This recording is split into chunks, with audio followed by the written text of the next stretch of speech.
بشنو از چون حکایت می کند وز جدائی ها شکایت می کند.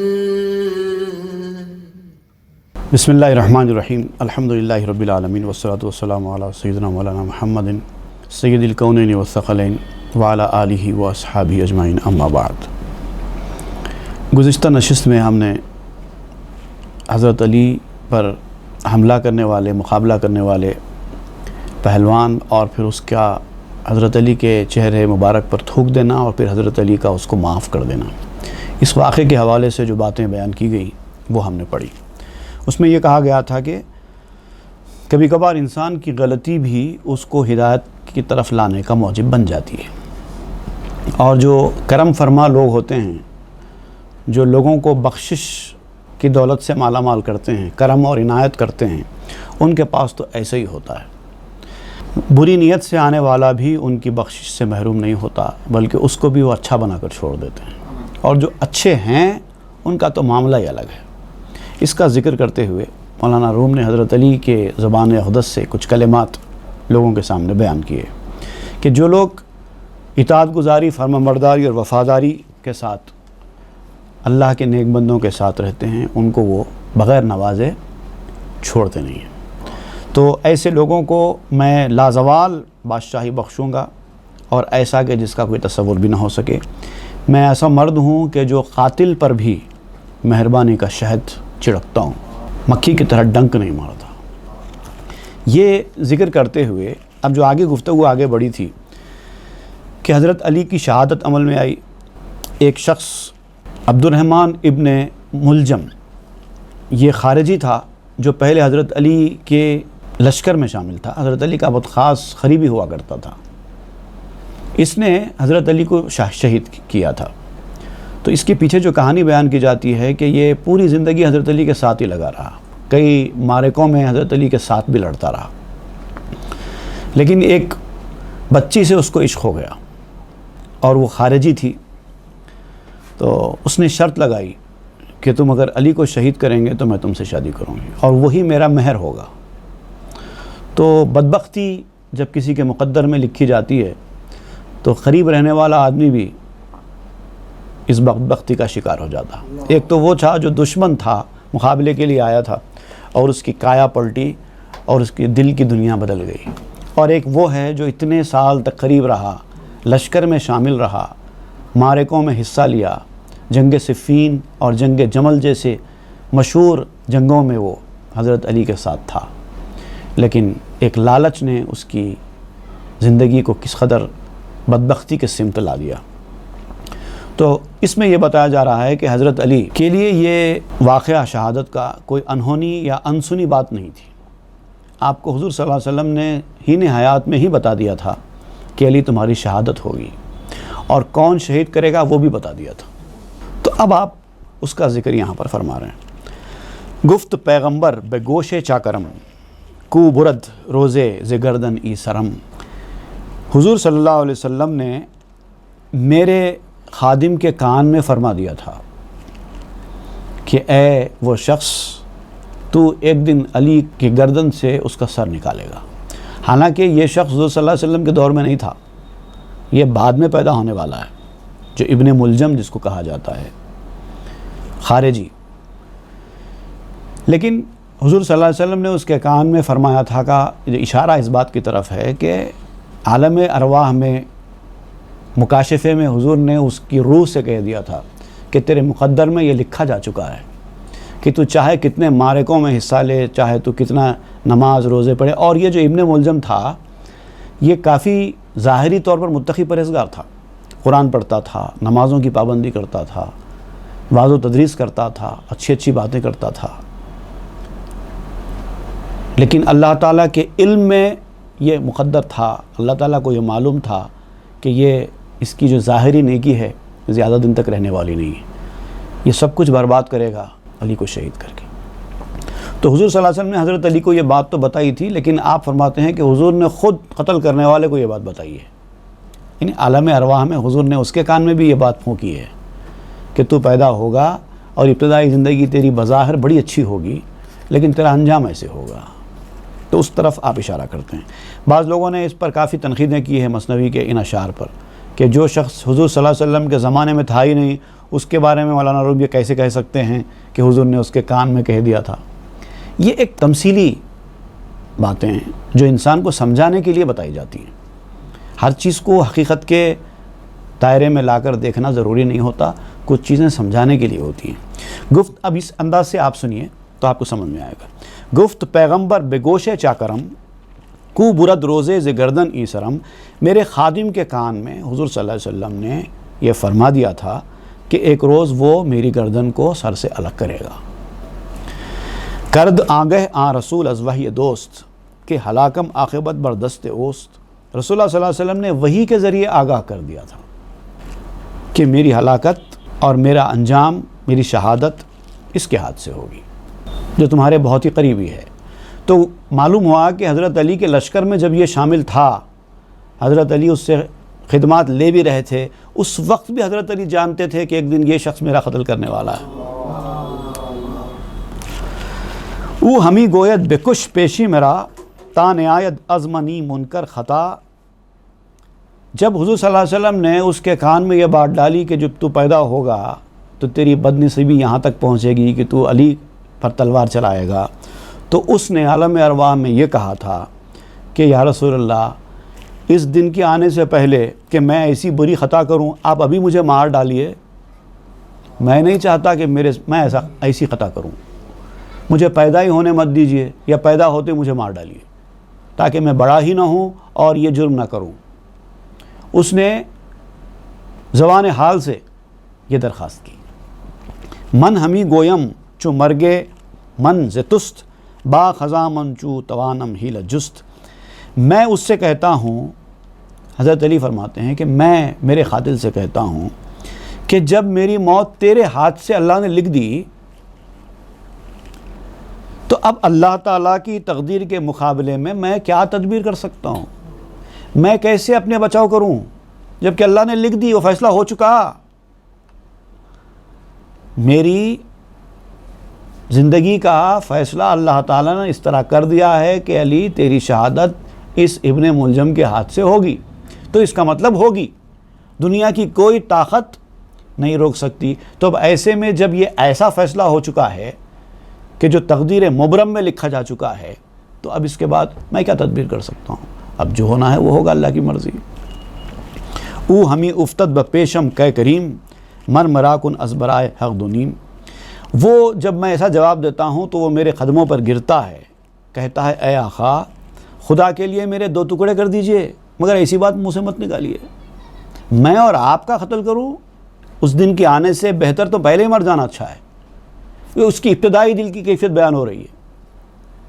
پہلے ابتدائی طور پر اس کی جو دل کی کیفیت تھی ایسی تھی، خدا نہ خواستہ میں آپ کے اوپر تلوار اٹھاؤں، اس سے پہلے میں مر جاؤں، یہ ابتدائی کیفیت تھی اس کے دل کی۔ لیکن جب شقاوت آ جاتی ہے، جب قساوت آ جاتی ہے، تو منظر تبدیل ہو جاتا ہے۔ ایک معمولی عورت کے لیے اس نے اپنے آخرت کا سودا کر لیا۔ تا نہایت برمنی انجام بد تا نسوزت جان من بر جان خود، تاکہ میرا یہ انجام برا نہ ہونے پائے۔ آپ پہلے ہی مار ڈالیے تاکہ میں اس قدر برے انجام سے نہ گزروں، تاکہ میں اپنے آپ پر نہ جلوں کہ میں نے یہ کیا کر دیا۔ من ہمی گویم برو جفل قلم زاں قلم بسر نگو گردد علم، تو میں نے اس کے جواب میں یہ کہا کہ چل جا بیکار خواہشیں مت کر، قلم خشک ہو چکا ہے۔ یہ حدیث شریف میں ایک کہاوت ہے، حدیث شریف میں بیان ہوئی ہے، جف القلم بما انت لاق، جو تیرے ساتھ ہونے والا ہے اس کو اللہ تعالیٰ نے تقدیر مبرم میں لکھ دیا اور قلم خشک ہو گیا، اب کچھ نہیں ہو سکتا۔ مطلب یہ اتنا یقینی ہے کہ یہ ایسا ہوگا ہی ہوگا، اب میں کچھ نہیں کر سکتا۔ زاں قلم بس سر نگوں گردد علم، اور جب یہ قلم اللہ تعالیٰ کا چلتا ہے، اللہ کے علم کا قلم، تو کہتے ہیں کہ جب یہ قلم چل جائے تو اسی قلم کے اثر کی وجہ سے بہت سے ایسے جھنڈے ہیں جو ایک زمانے میں بلندیوں پر اڑتے تھے، اب سرنگوں ہو چکے ہیں۔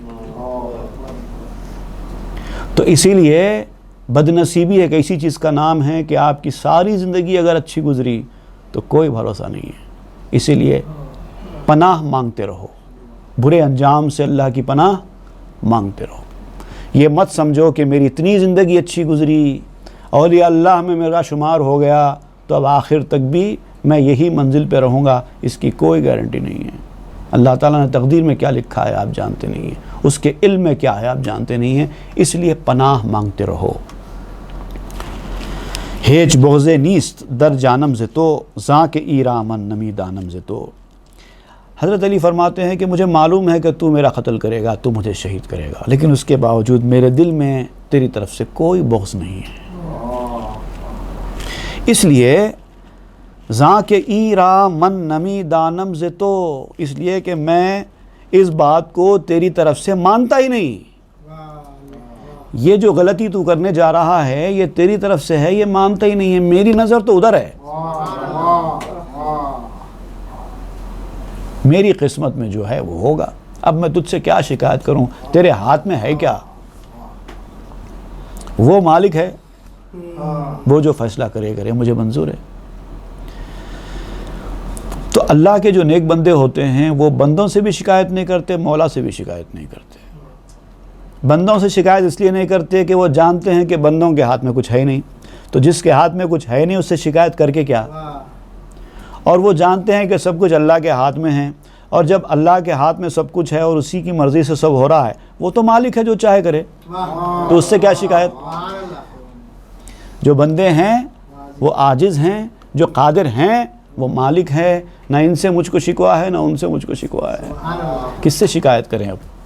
آلت حقی تو فائل دست حق، چوں زنم بر آلت حق تان و دق۔ آلت حقی تو حق کا آلہ ہے، صرف انسٹرومنٹ ہے، you are just the instrument of God, ہر چیز تیرے ہاتھ میں نہیں ہے، تو محض ایک آلہ ہے۔ فائل دست حق، God's hand is the real agent، تو ریئل ایجنٹ نہیں ہے۔ چوں زنم بر آلت حق تان و دق، میں اللہ تعالیٰ کے آلے پر نہ تان کر سکتا ہوں نہ دخ کر سکتا ہوں، نہ اسیل کر سکتا ہوں ورڈ سے، نہ اپوز کر سکتا ہوں نہ کرٹیسائز کر سکتا ہوں، اس کی مرضی، وہ جو چاہے کرے۔ گفت او پس آن قصاص از بہر چست، گفت ہم از حق و آن سر خفیست۔ تو اس نے کہا کہ اگر اللہ کے لکھے جانے کی وجہ سے میں نے یہ کیا ہے، تو اگر میری غلطی نہیں ہے تو پھر میرے سے قصاص کیوں لیا جاتا ہے؟ قتل کا بدلہ قتل کیوں؟ جب اللہ تعالیٰ کے ہاتھ میں ہے، اس کی مرضی سے ہو رہا ہے، تو پھر قتل کا بدلہ مجھ سے سزا کے طور پہ قصاص کیوں لیا جا رہا ہے؟ ہوتا نا قتل کے بعد ایک ریٹیلیشن ہوتا، تو ریٹیلیشن کیوں ہے بھائی پھر؟ تو آپ فرماتے ہیں گف ہم از حق و آن سر خفیست، یہ بھی اللہ تعالیٰ کی منشی اور مرضی کی وجہ سے ہے، اس کے پیچھے بھی ایک راز ہے، چھپا ہوا راز ہے۔ دراصل جو سزا دی جاتی ہے وہ قتل کرنے کی سزا نہیں ہے، یہ بہت اہم نقطہ انسان سمجھنا چاہیے کہ ایک آدمی دوسرے آدمی کو قتل کرتا ہے تو قتل کرنے والے کو جو سزا دی جاتی ہے وہ اس لیے نہیں ہے کہ اس نے اس کو موت کے گھاٹ اتار دیا، موت کے گھاٹ اتارنے والا انسان ہوتا ہی نہیں ہے، وہ تو موت آئے گی تو اترے گا، موت نہیں آئے گی تو کوئی انسان کسی کو نہیں مار سکتا۔ سزا قتل کرنے کی نہیں ہے، سزا اس موت کا ذریعہ بننے کی ہے۔ تو نے اس کا ذریعہ اپنے آپ کو کیوں بنایا؟ اگر اس کی موت آ گئی تھی تو وہ خود اپنے آپ میں مر سکتا تھا، حادثہ ہو سکتا تھا، تبھی موت آ سکتی تھی، بیمار پڑ سکتا تھا، کچھ بھی ہو سکتا تھا، تیرے ہاتھ اس کی موت کا ذریعہ کیوں بنے؟ اور تو نے یہ اپنے اختیار سے کیا ہے، کسی کی زبردستی سے نہیں کیا، اسی لیے اس کی سزا دی جا رہی ہے۔ یہ جو انتقام ہے، یہ جو قصاص ہے، اس کی وجہ یہ ہے کہ تو نے ایک قدرتی امر کو جو اللہ کے ہاتھ میں ہے، اپنے اختیار سے، اپنی مرضی سے، بغیر کسی کے دباؤ میں آ کر اپنے ہاتھ میں کیوں لیا؟ اس کی موت آ گئی تھی، وہ مرتا تھا، انتظار کرنا تھا، طبعی موت کا، تو اس لیے قصاص ہے۔ گر کند بر فعل حق خود اعتراض، زے اعتراض خود برو یا اندر ریاض۔ اگر اللہ تعالیٰ اپنے فعل پر کوئی اعتراض کرتا ہے، اپنے فعل کو بدلتا ہے، اگر اللہ تعالیٰ نے ایک فیصلہ کیا بعد میں اس کے اندر تبدیلی کر دے، نہیں ایسا نہیں ایسا، تو یہ اس کی مرضی ہے۔ تو وہ کیا کرتا ہے، اگر ایک چھوٹا فیصلہ کرتا بھی ہے تو اس کے جواب میں بڑا اجر دیتا ہے۔ دو پہلو ہے اس کے، ایک تو یہ ہے کہ شہید جب کیا جاتا ہے کسی بندے کو تو اللہ تعالیٰ اس کی زندگی جو چھینتا ہے تو اس کو بہت بڑی زندگی دیتا ہے۔ بھئی اللہ تعالیٰ نے ایسا فیصلہ کیوں کیا؟ اب حضرت علی کا معاملہ، ایسی بڑی شخصیت، امام الاولیاء، امام الحکماء، حکمت کا سمندر، علم و تقوی کا سمندر، کیا کیا کوالٹیز نہیں تھے حضرت علی میں، ایک معمولی انسان کے ہاتھوں آپ نے شہید کروایا، کیوں؟ تو اللہ تعالیٰ فرماتا ہے کہ ہم ان کو اور اس سے زیادہ کچھ دینے والے ہیں، وہ تو نہیں جانتا۔ اعتراض اورا رسد بر فعل خود، زاں کے در قہرست در لطف و احد۔ اس کو اپنے کام پر بھی اعتراض کا حق ہے، ہم کو حق نہیں ہے اللہ کے کام پر اعتراض کا۔ اللہ تعالیٰ کو خود اپنے کام پر اگر اعتراض کرنا چاہے یا اپنے کام کو بدلنا چاہے یا اپنا فیصلہ چینج کرنا چاہے، اس کو حق ہے، کیونکہ وہ قہر میں بھی ایکتا ہے، غصے میں بھی ایکتا ہے، اور مہر میں بھی ایکتا ہے، محبت میں بھی ایکتا ہے، اس کی طرح کا کوئی نہیں۔ جب وہ ایک بڑا فیصلہ کرتا ہے جو بظاہر آپ کو خراب لگتا ہے لیکن اس کے پیچھے ہزار اچھائیاں چھپی ہوتی ہیں۔ اب اس کے بعد آپ اس کی مثالیں بھی دیں گے۔ اندری شہر حوادث میر اوست، در ممالک مالک تدبیر اوست۔ یہ جو دنیا ہے یہ دنیا ہی حوادث کی دنیا ہے، شہر حوادث ہے یہ دنیا، اس میں اصلی حکمران، تنہا حکمران وہی ہے، اور جو ملکوں کے اندر جو حکمرانی کی تدبیریں ہوتی ہیں، جو پالیسیز طے ہوتے ہیں، اس کا مالک بھی وہی ہے۔ آلت خدرا اگر خود بشکند، شکستہ گشترا نیکو کند۔ اگر وہ اپنے آلے کو خود توڑتا ہے، اگر وہ اپنے انسٹرومنٹ کو خود ڈسٹروائے کرتا ہے، تو اس ٹوٹے ہوئے انسٹرومنٹ کو ریپیئر کرنا بھی اس کو آتا ہے۔ بھئی جس کو ٹوٹے ہوئے انسٹرومنٹ کو ریپیئر کرنا آتا ہے اسی کو توڑنے کا اختیار بھی ہے۔ اگر آپ کو ریپیئر نہیں آتا تو آپ کو توڑنا بھی نہیں چاہیے۔ رمز ننسخ آیتن او ننسہا، ناتی خیرن در اخمی دامہا۔ یہ جو اللہ تعالیٰ نے قرآن مجید کی آیت نازل کی ہے، ما ننسخ من آیت او ننسہا ناتی بخیر منہا او مثلہا۔ ہم قرآن مجید کی کوئی آیت کو اس وقت تک منسوخ نہیں کرتے، کوئی حکم کو منسوخ نہیں کرتے شریعت کا، جب تک کہ یا تو اس کی طرح کا دوسرا حکم لے کے آتے ہیں یا اس سے اچھا حکم لاتے ہیں۔ تو یہ جو آیت ہے اسی طرف اشارہ کر رہی ہے کہ اللہ تعالیٰ کے ہر فعل میں ایک حکمت پوشیدہ ہے۔ اللہ تعالیٰ جب بھی کوئی کام کرتا ہے تو یا تو اس کا نیم البدل دے دیتا ہے یا پھر اس سے اچھی چیز دیتا ہے۔ ہر شریعت را کے حق منسوخ کرد، او گیا برد و عوض آورد ورد۔ جس شریعت کو بھی اللہ تعالیٰ نے منسوخ کیا ہے، آدم علیہ السلام سے لے کے عیسیٰ علیہ السلام تک مختلف انبیاء کرام کی مختلف شریعتیں آئیں، رسولوں کی، ایک ایک رسول کو ایک ایک شریعت دی گئی، لیکن ایک شریعت ایک وقت کے بعد آ کے منسوخ کر دی گئی، اب نئی شریعت آئی، تو مطلب اب نئی شریعت اس سے اچھی آئے گی، اور جب پرفیکٹ شریعت آ گئی اب اس کے بعد اب چینج نہیں، موسٹ پرفیکٹ شریعت جب آ گئی اب اس کے بعد پھر کوئی چینج نہیں۔ تو اللہ تعالیٰ جب کچھ منسوخ کرتا ہے تو اس سے اچھی کے لیے کرتا ہے۔ پیش خیمہ ہوتا ہے تعمیر نو کا انہدام، گھر توڑا جا رہا ہے تو اس کا مطلب نیا گھر بن رہا ہے۔ او گیا برد و عوض آورد ورد، تو گویا کہ اس نے باغ سے گھاس کو کاٹ کر ختم کر دیا اور بدلے میں گلاب اگا دیا ہے، گھاس پھوس کو ختم کر کے گلاب اگایا ہے۔ شب کند منسوخ نور روز را، بی جما دیے خرد افروز را۔ رات دن کی روشنی کو ختم کرتی ہے، رات جب آتی ہے تو دن کی روشنی ختم ہو جاتی ہے، تو اس سے سبق حاصل کرو، سمجھو، اپنی عقل کا استعمال مت کرو، عقل کے معاملے میں مردگی اختیار کرو، اللہ کے معاملے میں اپنی عقل کو مردہ بناؤ، اور اسی سے اصلی عقل اجاگر ہوتی ہے۔ اللہ کی حکمت کے معاملے میں اپنے عقل کا استعمال مت کرو۔ بعض شب منسوخ شد از نور روز، تا جمادی سوخت زاں آتش فروز۔ پھر دن کی روشنی سے رات منسوخ ہو جاتی ہے، پھر جب دن میں سورج نکلتا ہے تو رات چلی جاتی ہے، یہاں تک کہ ایک گرمی حرارت پیدا کرنے والے کی وجہ سے پتھریلا پن ختم ہو جاتا ہے، جو سختی رہتی ہے وہ ختم ہو جاتی ہے گرمی سے۔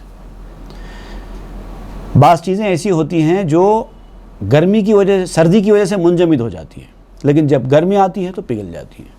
تو بعض سختیاں ایسی ہوتی ہیں کہ اس کو ختم کرنے کے لیے گرمی لائی جاتی ہے۔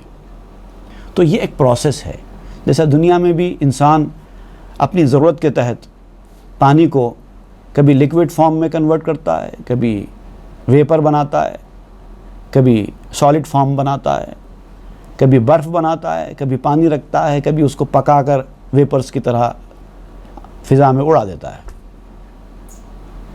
ریکوائرمنٹ کے حساب سے ہوتا ہے۔ تو یہ اللہ تعالیٰ بھی اپنی حکمت کے تماشے مختلف مقامات پہ دکھاتا رہتا ہے، کبھی کچھ لاتا ہے، کبھی کچھ منسوخ کر دیتا ہے، کبھی کسی کو بھیجتا ہے، کبھی کسی کو اٹھا لیتا ہے۔ دنیا کا کاروبار ایسی چل رہا ہے، ہر وقت اللہ تعالیٰ کی یہ دو صفتیں کام کر رہی ہے، ایک صفت محی، ایک صفت ممیت، زندہ کرنے والی صفت، مارنے والی صفت، ہر وقت کام کر رہی ہے۔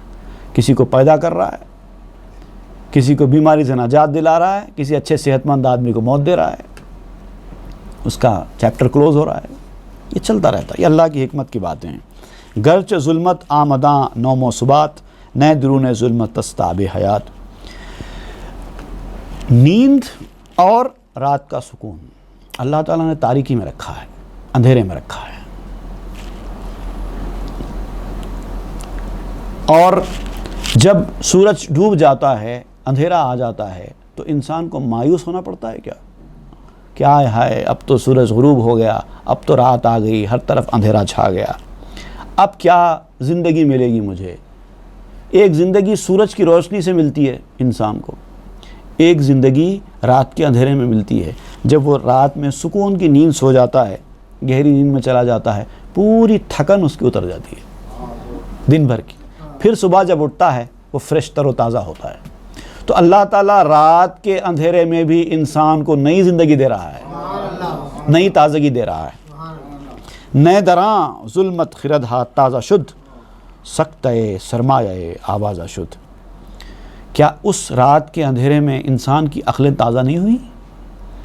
آپ کا ذہن معاف ہو گیا، دن بھر کام کرتے کرتے کرتے اب ایسے کنڈیشن پہ آپ پہنچ گئے کہ اب آپ کا ذہن کچھ بھی اتارنے کے قابل نہیں رہا، ایسے کنڈیشن میں آپ چلے جاتے ہیں رات ہوتے ہی۔ لیکن جب آپ سو گئے، گہری نیند آپ کو مل گئی، اس کے بعد جب آپ صبح اٹھتے ہیں تو ایسے فریش اٹھتے ہیں جیسے کہ آپ کا ذہن کبھی تھکا ہی نہیں تھا۔ تو معلوم ہوا یہ خاموشی دماغ کی، آپ کے باڈی کو بالکل بے حس و حرکت کرنے والا جو عمل تھا وہ زندگی کا سرمایہ بن گئی، آپ کی تازگی کا سرمایہ بن گئی۔ آپ اس قابل ہی نہیں تھے دن بھر ذہنی کام کرتے کرتے، جسمانی کام کرتے کرتے کہ اور زندگی بھی جئیں، کچھ کریں، کچھ نہیں کر سکتے تھے۔ اللہ تعالیٰ نے روشنی کو بھجا دیا، اندھیرا لا دیا۔ بلکہ آپ دیکھیے کہ روشنی میں انسان اتنی گہری نیند نہیں سوتا جتنا اندھیرے میں سوتا ہے، اور جتنی اندھیرے میں وہ سوتا ہے اتنا جب صبح اٹھتا ہے تو اتنا فریش اٹھتا ہے۔ تو اللہ تعالیٰ زندگی بخشنے کا کام اندھیرے سے لے رہا ہے۔ کہ زدہا آیت پدید، در سویدہ روشنائی آفرید۔ اللہ تعالیٰ کی کمال ہے یہ، ضد سے ضد کو پیدا کرتا ہے، اپوزٹ سے اپوزٹ کو پیدا کرتا ہے۔ نور میں حیات ہے، اندھیرے میں حیات نہیں ہے، لیکن اللہ تعالیٰ یہاں کیا کر رہا ہے؟ اندھیرے سے حیات پیدا کر رہا ہے۔ دل کے اندر ایک کالا نطفہ ہوتا ہے جس کو سویدہ کہتے ہیں، داغ ہے وہ دل کا، لیکن اسی سے اللہ تعالیٰ دل کے اندر نور پیدا فرماتا ہے. سبحان اللہ. سویدہ کہتے ہیں دل کے اندر ایک داغ ہوتا ہے جو پہلے چھوٹا ہوتا ہے بعد میں بڑھتا چلا جاتا ہے انسان کی غلط کاریوں کی وجہ سے. اسی کے اندر سے نور پیدا کرتا ہے. اب یہاں پر وہی تو ہوا اس حملہ کرنے والے بندے کے ساتھ جس نے تھوک دیا تھا. دل کی جو سویدہ تھا، اس کا جو داغ تھا، اسی کو اس کی حیات کا، باطنی حیات کا سبب بنایا گیا. مرزا غالب کا ایک مشہور شعر ہے، آشفتگی نے نقش سویدہ کیا درست، ظاہر ہوا کہ داغ کا سرمایہ دودھ تھا. دودھ کہتے ہیں دھوئیں کو، داغ کا سرمایہ دودھ ہے، ظاہر ہوا. ایک داغ لگا اور اس سے دھواں نکلا. آشفتگی پیدا ہوئی زندگی میں، تکلیفیں آئی، پریشانی آئی، تو دل کا جو دھبا تھا، داغ تھا، سویدہ، اس کا جو نقش تھا وہ درست ہو گیا. جنگ پیغمبر مدار صلح شد، صلح ہی آخر زماں جنگ بود. حضور صلی اللہ علیہ وسلم کی جنگ کا جو سبب ہے، آپ نے جو جنگیں فرمائی ہیں، غزوات میں جو آپ نے حصہ لیا ہے، وہ کسی کو مارنے کے لیے نہیں تھا بلکہ حالات کو بہتر بنانے کے لیے تھا. تو صلح کا دار و مدار جنگ ثابت ہوئی. انسانوں کی بہتری کا، ان کو صحیح راستے پر لانے کا دار و مدار جنگ ثابت ہوئی. اور یہ جو آخر زمانے میں ایک بہت بڑی صلح ہوئی، اس کا پورے تار ابتدائی جنگوں سے جا کے ملتے ہیں. اگر وہ جنگیں نہ ہوتی تو یہ صلح بھی نہ ہوتی. صد ہزاراں سروری داں دل ستام، تا اماں یابت سر اہل جہاں. اس محبوب نے لاکھوں سر قلم کر دیے، لاکھوں کافروں کو تہ تیغ کر دیا. کس لیے کیا؟ تاکہ باقی جو لوگ ہیں ان کو امن حاصل ہو. جب شر پیدا کرنے والا کوئی انسان بہت بڑا شر اور فتنہ پیدا کرتا ہے تو عدالت اس کو سزائے موت دیتی ہے. تو عدالت کا مقصد کسی کی جان لینا نہیں ہے بلکہ دوسروں کی جان بچانا ہے. اسی لیے مجرم کو اتنی بڑی سزا سنائی جاتی ہے، عمر قید، سزائے موت، پھانسی، دوسروں کی جان کی حفاظت کے لیے ہوتا ہے. باغ بازاں می برت شاخ خضر، تا بیابت نخل خامت ہاؤ بر. باغبانی کرنے والا، گارڈنر، کبھی جھاڑ کی ہری بھری شاخ کو کاٹ دیتا ہے. جو لوگ باغبانی کے ہنر سے واقف ہیں وہ جانتے ہیں کہ کھجور کے جھاڑ کو جب تک کاٹا نہیں جائے وہ بڑھتا نہیں اتنی تیزی سے. بعض جھاڑ ایسے ہوتے ہیں جن کو تیزی سے بڑھانے کے لیے کاٹنا پڑتا ہے. وہ کاٹتے جاتے ہیں تو بڑھتا جاتا ہے، کاٹتے جاتے ہیں تو بڑھتا جاتا ہے. تو آپ کہتے ہیں کہ باغباں ہرے بھرے ڈالیوں کو صرف اس لیے کاٹتا ہے تاکہ کھجور کا جھاڑ اس کا قداور ہو اور اس کے اندر اچھے زیادہ پھل لگیں. تو ایک حکمت ہوتی ہے اس کے پیچھے. ارے بھائی آپ ہرے بھرے جھاڑ کو کیوں کاٹ رہے ہیں؟ یہ آپ نہیں جانتے. یہ کاٹیں گے تو یہ جھاڑ تیزی سے بڑھے گا. می کنت از باغ آں دانا حشیش، تا نمایت باغ و میوہ خرمیش. وہ سمجھدار جو باغبانی کے ہنر سے واقف ہوتا ہے، باغ میں سے اچھے جھاڑوں کے، پھلدار جھاڑوں کے بیچ میں سے جنگلی گھاس پھوس اکھاڑ کر پھینک دیتا ہے، کیونکہ اس کو پتہ ہے کہ یہ گھاس پھوس یہ جھاڑ کو پنپنے نہیں دے گی، تاکہ باغ پھل دیں اور سرسبز و شاداب ہوں. اسی لیے یہ بیکار جھاڑیوں کو نکال کر پھینکا جاتا ہے، ورنہ یہ جنگلی جھاڑ اس جھاڑوں کو نشوونما پانے نہیں دیتے. می کنت دندان بدرا آں طبیب، تا رہد از درد و بیماری حبیب. مریض ڈاکٹر کے پاس جاتا ہے، دانتوں کا مریض دانت میں درد کی شکایت کرتا ہے تو ڈاکٹر بولتا ہے یہ دانت نکال دینا پڑے گا. تو دانت نکالنے کا مقصد کسی کے 32 دانتوں میں سے ایک دانت کم کر دینا نہیں ہے بلکہ درد سے اور بیماری سے نجات دلانا ہوتا ہے. تو بظاہر کام خراب ہے لیکن حقیقت میں کام ضرورت کے مطابق ہے اور اچھا ہے. پس زیادت ہا درون نقص ہاست، مر شہیدہ راہیات اندر فناست. تو سمجھ لو کہ بعض نقصان ایسے ہوتے ہیں جس کے اندر ترقیاں چھپی ہوئی ہوتی ہیں. ہم ہر چیز کو نقصان کے اینگل سے نہیں دیکھ سکتے. بظاہر بعض چیزیں نقصان دہ ہوتی ہیں لیکن اس کے پیچھے بہت بڑا فائدہ چھپا ہوا ہوتا ہے. شہیدوں کی شہادت بھی اسی قبیل کی چیز ہے. شہیدوں کی زندگی فنا ہو جانے میں ہی ہے. Advantages are concealed within defects. یہ اصول ہے. چوں بریدہ گشت حلقے رزق خار، یرزقون یفرحوں آیت گوار. جب کھانا کھانے والا رزق خار، کھانا کھانے والا رزق کھانے والا حلق کٹ گیا، دنیاوی رزق کھانے والا حلق کٹ جاتا ہے، تو اللہ تعالیٰ یرزقون اور یفرحون کی خوشخبری سناتا ہے. شہیدوں کے بارے میں اللہ تعالیٰ نے فرمایا وَلَا تَقُولُوا لِمَن يُقْتَلُ فِي سَبِيلِ اللَّهِ أَمْوَاتٌ بَلْ أَحْيَاءٌ وَلَكِنْ لَا تَشْعُرُونَ. سورہ البقرہ آیت نمبر 154. کہ جو اللہ تعالیٰ کی راہ میں قتل کیے جائیں ان کو مردہ مت کہو، بلکہ وہ زندہ ہیں، لیکن تم اس کا شعور نہیں رکھ سکتے، اس کا ادراک نہیں رکھ سکتے. اور ایک جگہ پہ فرمایا گیا وَلَا تَحْسَبَنَّ الَّذِينَ قُتِلُوا فِي سَبِيلِ اللَّهِ أَمْوَاتًا بَلْ أَحْيَاءٌ عِنْدَ رَبِّهِمْ يُرْزَقُونَ.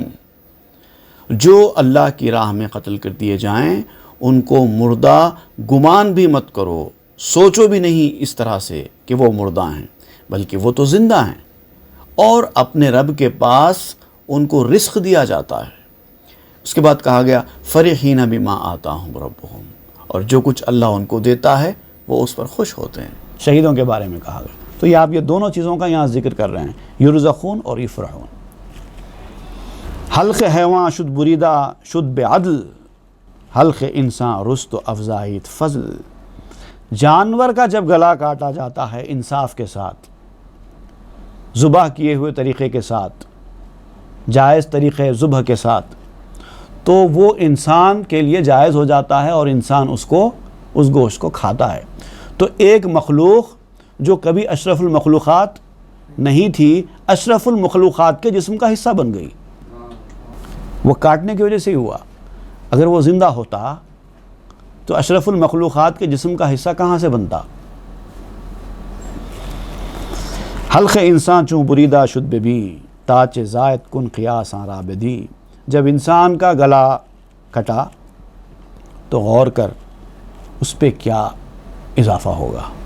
جب ایک غیر اشرف المخلوقات کا معمولی جانور کا جب گلا کٹتا ہے تو وہ اشرف المخلوقات کے جسم میں آ جاتا ہے، تو اشرف المخلوقات کا جب گلا کٹے گا تو سوچو اس کو کیا مقام ملے گا. اندازہ لگا لو، اس پر قیاس کر لو. حلق سال زائد و تیمارے ہو شربت حق باشد و انوارے ہو. تیسرا حلقوم پیدا کرے گا اور اس کی تیمارداری اللہ تعالیٰ کی شربت اس کے انوار سے ہوگی. یہ گلا چلے گیا جو کٹ گیا، لیکن ایک گلا پیدا ہو جائے گا. اللہ تعالیٰ اس کا ایک نیا گلا بنائے گا اور وہاں سے اس کی نشوونما ہوگی. اللہ تعالیٰ خود اس کو شربت پلائیں گے اور اللہ تعالیٰ کے نور سے اس کی غذا اس کے اندر جائے گی. اب یہ شہید کی فضیلتیں بیان کر رہے ہیں کہ اللہ کی راہ میں مارا جانے والا کتنا کیسے مقام حاصل کرتا ہے. ایک حدیث شریف میں بھی یہاں بھی آیا ہے کہ جب کسی شہید کو مارا جاتا ہے تو جب اس کی روح نکلتی ہے تو اس کو، حالانکہ روح نکلتے وقت کافی تکلیف ہوتی ہے، لیکن شہید کی روح جب نکلتی ہے تو اس کی تکلیف کے بارے میں حدیث شریف میں بیان ہوا ہے بالکل ایسی ہوتی ہے تکلیف اس کی جیسے کسی کے ہاتھ پر چیونٹی نے کاٹ دیا ہو. اتنی آسانی کے ساتھ اس کی روح نکل جاتی ہے. کبھی کبھار تو ہاتھ سن ہو جاتا ہے اور چیونٹی نے کاٹ دیا ہو تو پتہ بھی نہیں چلتا کیا ہو گیا. پھر وہ وہاں جانے کے بعد کے انعام اکرام تو وہ تو الگ ہی ہیں. حلق بے بریدہ خورت شربت ولے حلق ازلا رستہ مردہ دربلے. کٹا ہوا حلق شربت پیتا ہے. کون سا شربت؟ شہادت کا شربت پیتا ہے. جو حلق ایسا شہید ہونے والا حلق شہادت کا شربت پیتا ہے جو لا سے آزاد ہو کر بلا میں فنا ہو گیا ہو. لا الہ، کوئی خدا نہیں ہے. لا الہ کا مطلب ہوتا ہے کوئی خدا ہے ہی نہیں، یعنی کفر. لا الہ کفر ہے، الا اللہ ایمان ہے. تو لا الہ الا اللہ مل کر ایمان مکمل ہوا. پہلے کفر آتا ہے، بعد میں وہ ایمان کے طور پہ مکمل ہوتا ہے الا اللہ کہہ کر۔ تو یہ لا الہ کے خول سے نکل کر جو بندہ الا اللہ سے ہوتے ہوئے بلا کے مرتبے پر پہنچتا ہے، بلا کا مطلب کیا ہے؟ بلا کا مطلب ہوتا ہے، لفظی معنی ہیں کیوں نہیں، وائی ناٹ۔ یہ اس وقت کی بات ہے جب عالم ارواح نے، اللہ تعالیٰ نے سارے ارواح کو جمع کر کے انسانوں کی پیدائش سے پہلے سارے بندوں سے پوچھا تھا کیا میں تمہارا رب نہیں ہوں؟ تو سارے بندوں نے کہا تھا بلا، کیوں نہیں، تو ہی ہمارا رب ہے۔ یہ اس طرف آپ اشارہ کر رہے ہیں۔ جو لا کے راستے سے نکل کر آزاد ہو کر بلا میں فنا ہو جاتا ہے، اس آدمی کو شہادت سے کوئی ڈر نہیں ہے، اس کی زندگی پہلے سے اچھی ہوگی۔ بس کنے دوں ہمت کوتاہ بنان، تاکیت باشد حیات جاں بنان۔ اے کوتا ہمت آدمی، اے وہ شخص جس کی ہمت بہت چھوٹی ہے، حوصلہ بڑا کم ہے، تو اپنے اس کوتاہ دستی کو، اپنی چھوٹی فکر کو ختم کر۔ تو چھوٹی نیرو مائنڈڈنس کے ساتھ زندگی گزار رہا ہے، چھوٹی چھوٹی چیزوں کو سب کچھ سمجھ کر چل رہا ہے، جس کی کوئی حقیقت حیثیت نہیں ہے اس کے پیچھے بھاگ رہا ہے۔ یہ تیری چھوٹی ذہنیت ہے، اس سے نکل جا۔ یہ روٹی کے جال میں کب تک تیری جان پھنسی رہے گی؟ روٹی سے مراد پیسہ، دنیاوی معاملات، اس کے پیچھے بھاگ رہا ہے، اس کی کوئی حیثیت حقیقت ہے ہی نہیں، یہ تو کچرا ہے، کچرا۔ تیری جان بہت بڑی چیز ہے، تیری روح بہت بڑی چیز ہے، اس کے سامنے یہ چیزوں کی کوئی حقیقت حیثیت نہیں ہے۔ زانداری میں وے مانند بیت، کابرو بردی پہ نانے سپید۔ بیت کی لکڑی کی طرح تیرا معاملہ ہے، اور اسی وجہ سے ہے کہ اس کے اندر کوئی پھل لگتے نہیں ہیں، تو بیت کی لکڑی بن گیا ہے، جھاڑ بن، پیڑ بن۔ ایک معمولی سفید روٹی کے لیے تو نے اپنی آبرو ختم کر دی، تو نے اپنی ویلیو ختم کر لی۔ معمولی بے وقت جس کی کوئی ویلیو نہیں ہے، ویلیو لیس مال دولت سونا چاندی، اس کے لیے تو نے اپنی روح کی بیش قیمت روح جو اللہ نے تجھے دی ہے اس کی ویلیو ختم کر دی تم۔ گر ندارت صبر زینا جان حس، کیمیارہ گیر و زر گرداں تو مس۔ اگر یہ تمہاری سینسس والی جو جان ہے، تو تمہارے جو سینسس ہے نا، وہ یہ سینسس چاہتے ہیں، یہ ساری چیزیں ظاہری انسان کی جو جسم کی چیزیں ہیں وہ دنیاوی چیزوں کی طرف مائل ہوتی ہے۔ اگر یہ تمہاری حس کی جان اگر اس روٹی سے صبر نہیں کرتی، روٹی تمہارے سامنے ہے، اگر تم کو اس کو دیکھ کر بھی اس کی طرف دل للچاتے ہوئے بھی صبر نہیں آتا، تو اپنے کیمیا حاصل کرو، اس کو کیمیا بناؤ اور اس کو صاف کرو۔ یہ گندگی ہے، ایک چیز تمہاری آنکھوں کے سامنے دکھائی دی اور تمہارا دل للچاتے ہوئے اس کی طرف جا رہا ہے، تو اس کا مطلب یہ کہیں نہ کہیں کچھ نہ کچھ خرابی چل رہی ہے تمہارے اندر۔ اس کو صاف کرو، کیمیا حاصل کرو، اور ایسا کیمیا حاصل کرو جو تانبے کو سونا بنا دے۔ تمہاری جو کیفیت ہے وہ تانبے کی طرح کی کیفیت ہے، تمہاری کیفیت کو سونے کی طرح ہونا چاہیے۔ اب اس کے لیے تم کو کسی کیمیا گر کی تلاش چاہیے جو تمہاری اس عیب کو، اس خرابی کو تمہارے اندر سے دور کرے اور تمہارے تانبے کو سونا بنائے۔ جامہ شوئی کرد خواہی اے فلاں، رو مگرداں از محلے گارزاں۔ اے فلاں شخص، سننے والے، اگر تو اپنے کپڑے صاف کرنا چاہتا ہے تو تجھے دھوبیوں کے محلے سے چڑ نہیں ہونی چاہیے۔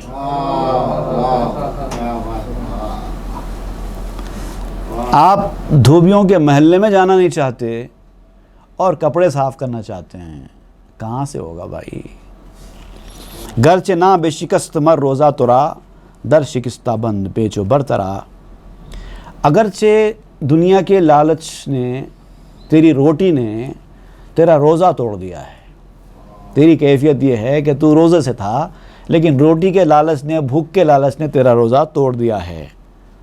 تو ٹھیک ہے، توڑ دیا نا، اور تو جوڑ نہیں سکتا تو توڑی ہوئی چیز کو جوڑنے والے کے پاس چلا جا۔ اور پھر چلا جا نہیں فرما رہے ہیں آپ، در شکستہ بند پیچو برترا، ٹوٹے ہوئے کو جوڑنے والے سے لپٹ جا اور آگے بڑھا۔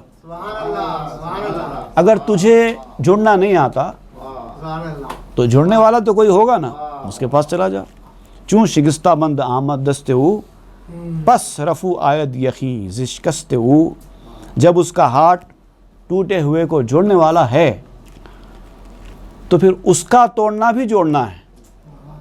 جس کے پاس تو جا رہا ہے وہ اگر ٹوٹے ہوئے کو جوڑنے کی صلاحیت رکھتا ہے تو وہ اگر توڑ بھی دے تو وہ جوڑے گا بھی۔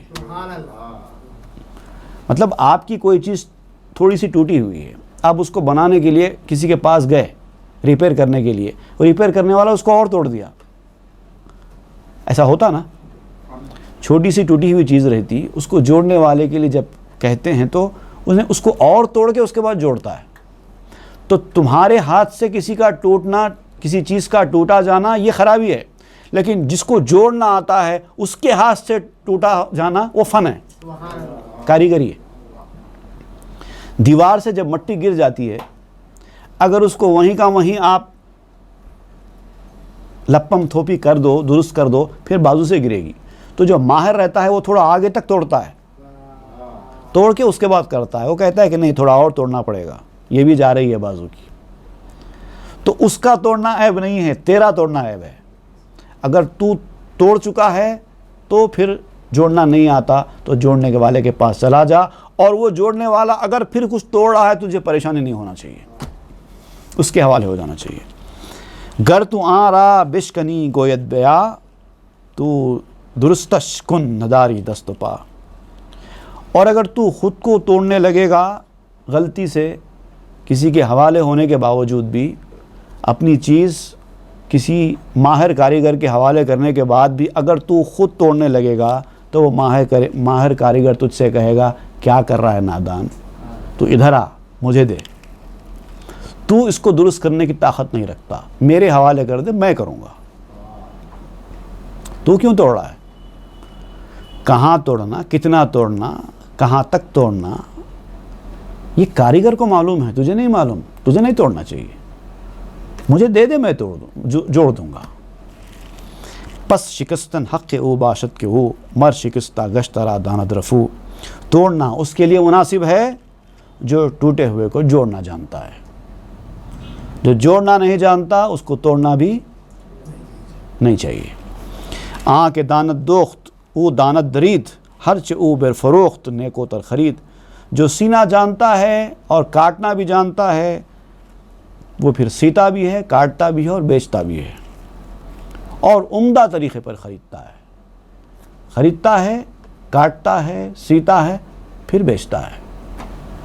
اس کی خریدی بھی کام کی، اس کا کاٹنا بھی کام کا، اس کا سینا بھی کام کا، پھر اس کو قیمت بھی آتی ہے کیونکہ وہ فنکار ہے۔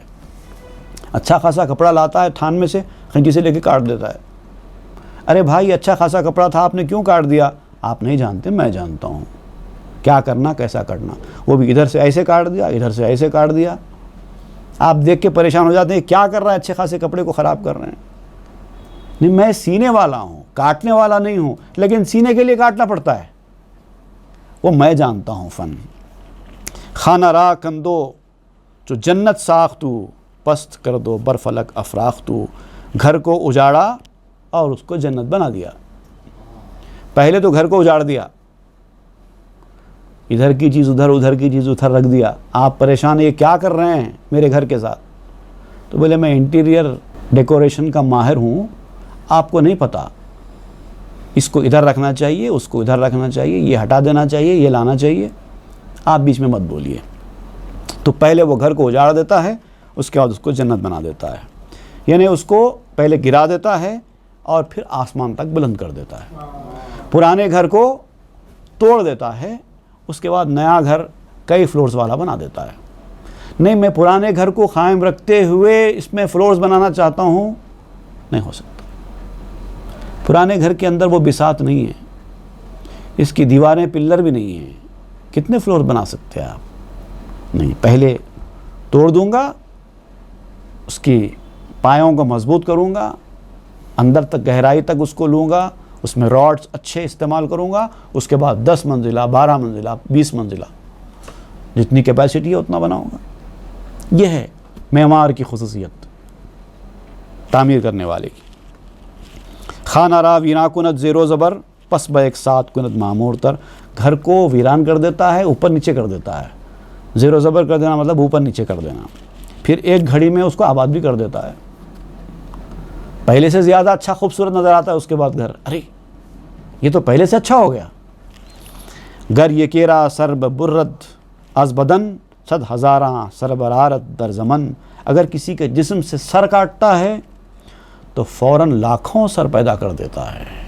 اب یہ شہید کی بات پھر کر رہے ہیں، جب اللہ تعالیٰ کسی کے جسم سے سر کاٹتا ہے تو لاکھوں سر اس کے لیے پیدا کر دیتا ہے۔ گر نہ فرمود قصاص برجنات خود نہ گفتے فی القصاص آمد حیات، اگر وہ مجرموں پر قصاص کا حکم نہ فرماتا۔ اب دیکھیے، اب انہوں نے سوال کیا تھا کہ قصاص کیوں، جب انسان کے ہاتھ میں نہیں ہے تو قصاص کیوں؟ تو آپ فرماتے ہیں کہ اگر مجرموں پر قصاص کا حکم اللہ تعالیٰ کی جانب سے نہ ہوتا تو شاید اس بارے میں ہم سوچ سکتے تھے، لیکن اللہ نے خود مجرموں کے لیے، قتل کرنے والوں کے لیے قصاص کا حکم دیا ہے۔ اور نہ صرف حکم دیا ہے، فرمایا ہے، قرآن مجید کی آیت ہے وَلَكُمْ فِي الْقِصَاصِ حَيَاةٌ يَا أُولِي الْأَلْبَابِ، اے عقل مند انسان، عقل والو، یہ جو قصاص کا حکم ہم نے دیا ہے اس کے اندر خود زندگی ہے، قصاص میں ہی زندگی ہے۔ جیسے شہید کو زندگی مل رہی ہے، حیات ابدی مل رہی ہے، ویسے قصاص کے بعد بھی زندگی آئے گی۔ اور اگر کوئی کسی کو شہید کرے گا اور اس سے قصاص نہیں لیا جائے گا تو اس کی زندگی اس کو دوبارہ نہیں ملتی۔ اس کو بھی زندگی دی جا رہی ہے، اس کو بھی زندگی دی جا رہی ہے۔ خود کرا زہرا بدے تعوذ خود بر اسیر حکم حق تیغ زند، کس کی طاقت ہوگی، کس انسان کی طاقت ہوگی کہ وہ اللہ تعالیٰ کے حکم پر تلوار چلائے، سوال کرے، اعتراض کرے۔ اللہ نے شہیدوں کے بارے میں بھی کہہ دیا کہ وہ زندہ ہیں، ان کو مردہ کہنا بھی نہیں، اور جو قتل کرنے والا ہے اس کے بارے میں بھی فرما دیا کہ اگر اس سے قصاص لیا جائے تو پھر اس کو بھی زندگی ملے گی۔ تو یہ اللہ کا حکم ہے، اسی لیے کرنا پڑتا ہے۔ زاں کے داند ہر کے چشمش را کے شوت کاں کوشندہ سخرے تقدیر بود، اس لیے کہ ہر وہ شخص جس نے آنکھ کھولی ہے یہ بات اچھی طرح جانتا ہے کہ وہ تقدیر لکھنے والے کے تابع ہے۔ چاہے آپ کتنے ہی صاحب اختیار کیوں نہ ہوں، چاہے آپ دنیا بھر کی ساری دولت کے حامل کیوں نہ ہوں، آپ کو زندگی کے کسی نہ کسی ڈگر پر یہ احساس ضرور ہوگا کہ ہر چیز آپ کے ہاتھ میں نہیں ہے، آپ کسی نہ کسی کے تابع ہے۔ جو خدا کے وجود کا انکار کرنے والا ہے وہ بھی اپنے آپ کو مکمل صاحب اختیار نہیں مانتا، وہ کہتا ہے کہ کوئی نہ کوئی تو طاقت ہے جو کام کر رہی ہے۔ ہر کرا آ حکم برسر آمدے برسرے فرزند خود تیغ زدے، اور جس کے لیے تقدیر کا حکم صادر ہو چکا ہوتا ہے وہ تو اپنے اولاد کے سر پر بھی تلوار اٹھا لیتا ہے۔ حالانکہ ماں باپ سب سے زیادہ محبت کرنے والے ہوتے ہیں، وہ بچوں کی ایک تکلیف بھی برداشت نہیں کرتے، لیکن مقدر میں اگر لکھ دیا گیا ہو، تقدیر الہی اگر ہو چکی ہو تو بیٹے کا قتل باپ کے ہاتھ سے بھی ہو سکتا ہے۔ ایسے کئی واقعات ہیں، ماں نے اپنے بچے کو ہلاک کر دیا، باپ نے اپنے بیٹے کو ہلاک کر دیا، تو یہ ہوتا ہے، قسمت کا لکھا تو ہو کر رہے گا۔ رو بے طرز و تانا کم زن بر بداں پیش دام حکم عجز خود بداں، جا ڈرتا رہے، ڈر کو، خوف کو اپنے اندر پیدا کر، برے لوگوں پر تانا زنی مت کر، اللہ تعالیٰ کے حکم کے سامنے، اس کی مشیت کے سامنے اپنی عاجزی کا اقرار کر کہ تو کچھ نہیں ہے، تیری عقل کی کوئی اہمیت نہیں ہے، کوئی بساط نہیں ہے، اللہ کے فیصلے پرفیکٹ ہوتے ہیں اور اللہ کے فیصلے ہی اٹل ہوتے ہیں۔ تیرا کام ڈرتے رہنا ہے، پناہ میں آتے رہنا ہے، دعا کرتے رہنا ہے اللہ تعالیٰ ہم کو ان چیزوں سے نہ گزار جو ہماری تباہی بربادی کا موجب بنے۔ تیرا یہ کام ہے، یہ ایسا کیوں، قصاص کیوں ہے، پھر اچھے لوگوں کے ساتھ ایسا معاملہ کیوں آتا ہے، برا آدمی زندگی لمبی جیتا ہے، نیک لوگ جلدی چلے جاتے ہیں، نماز روزہ پڑھنے والا تکلیف کی زندگی گزارتا ہے، اللہ کے وجود کا انکار کرنے والا، کافر، برے اعمال کرنے والا اچھی زندگی گزارتا ہے۔ اس طرح کی جو باتیں ہیں یہ سب شیطانی وسوسے ہیں۔ یہ تیرا کام ہے ہی نہیں سوچنا، تیرا کام ہے صرف اللہ سے ڈرنا۔ بروں کے اوپر تانا زنی بھی مت کر، جو برائی کے راستے پر جا رہے ہیں تو ان کے اوپر تانا زنی بھی مت کر، کیونکہ کبھی بھی کوئی بھی برا اچھا ہو سکتا ہے۔ پوری زندگی کفر میں گزارا، حضرت علی کے منہ پہ تھوک دیا اور دل کی دنیا بدل گئی، اور ادھر وہ حضرت علی کے ساتھ لشکر میں تھا، جنگوں میں حصہ لیتا رہا، فوج کا ایک حصہ ہوا تھا، آخر میں دیکھ لیا نتیجہ اس کا، ایسا برا کام کرا کہ جہنمی بن گیا۔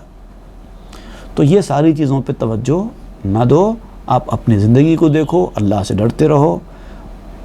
نیک لوگوں پہ تانا زنی تو خیر وہ تو بہت ہی بری بات ہے، بروں کے اوپر بھی تانا زنی مت کرو، کیونکہ کیا پتہ اللہ تعالیٰ کب کس کے ساتھ کیا معاملہ کر دے، راتوں رات کسی کی دل کی دنیا بدل ڈالے۔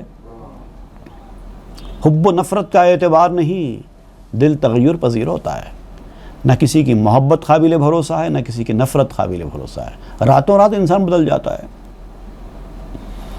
پیش حکم حق بنا گردن سے جاں، تسخرو تانا مزن بر دیگراں۔ اللہ تعالیٰ کے حکم کے آگے دل سے اپنی گردن جھکا دو، بندگی کا یہی تقاضا ہے۔ دوسروں کے ساتھ مذاق، تانا، تنقید، یہ ایسے وہ ایسے، یہ چھوڑو، یہ تمہارا کام نہیں ہے۔ اب اس کے بعد آپ ایک قصہ سناتے ہیں، جب ابلیس نے آدم علیہ السلام کو سجدہ کرنے سے انکار کیا تو آدم علیہ السلام کو بڑا تعجب ہوا کہ اپنی آنکھوں کے سامنے اللہ تعالیٰ کی جلالت شان کو دیکھنے کے بعد اللہ کے حکم کے سامنے یہ سرتابی کیسے کر سکتا ہے؟ بھئی ایک وہ جو گناہ کرتا ہے جس نے اللہ تعالیٰ کو کبھی دیکھا ہی نہیں ہے، اللہ کی معرفت ہی اس کو حاصل نہیں ہے، اس کا گناہ پھر بھی چلو سمجھ میں آتا ہے، یہ تو اس نے اپنی آنکھوں کے سامنے اللہ تعالیٰ کو دیکھا، جانا، پہچانا، اس کی طاقت، اس کی الوہیت، سب کچھ دیکھ کر اس کے بعد اس نے اللہ کے حکم سے انکار کیسے کیا؟ آدم علیہ السلام کو تعجب ہوا تھا۔ تو اب اس کا پس منظر کیا ہے اور اس سے مولانا روم کیا بیان کرنا چاہیں گے، یہ انشاءاللہ ہم آئندہ کے درس میں پڑھیں گے۔ وصلی اللہ تعالی علی خیر خلقہ سیدنا محمد وآلہ وصحبہ اجمعین والحمد للہ رب العالمین۔ چھو ہی کائے